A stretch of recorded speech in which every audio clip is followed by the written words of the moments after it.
The whisper barely carried over the wind. "Mama can't walk anymore." The cowboy pulled his reins so hard the horse reared, hooves cutting the dust. He hadn't seen the boy until that moment. Small, thin, standing beside a broken wagon, like he'd grown out of the earth itself. The boy's eyes weren't crying anymore. That was what stopped him cold. The trail was empty. Too empty. The cowboy swung down from the saddle, boots sinking into the dirt. "Where is she?" he asked, though he already knew. The boy pointed. She lay a few yards off the road, half in shadow, half in dying sunlight. Her dress was torn. One leg bent wrong beneath her. Blood had dried dark along her calf. She didn't scream. She didn't beg. She just watched him approach with eyes sharp enough to cut. "Don't stop," she said. "They'll come back." The cowboy crouched, scanning the ground. Wagon tracks. Fresh. Too many boots. A snapped rifle stock tossed aside like trash. Whoever did this hadn't been in a hurry. They never were. He looked at the boy again.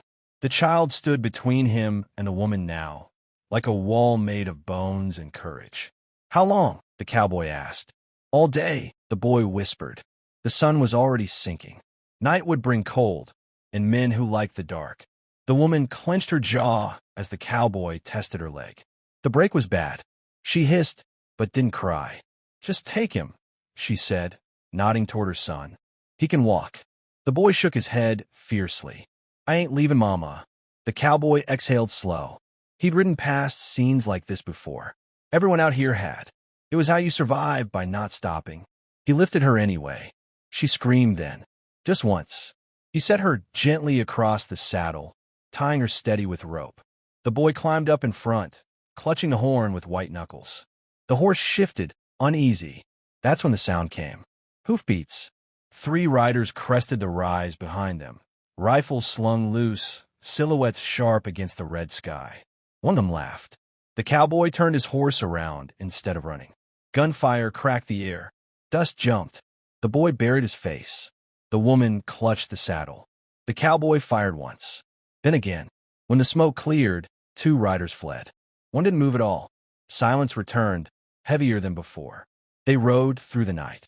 By dawn, they reached a forgotten homestead, roof sagging but walls still standing.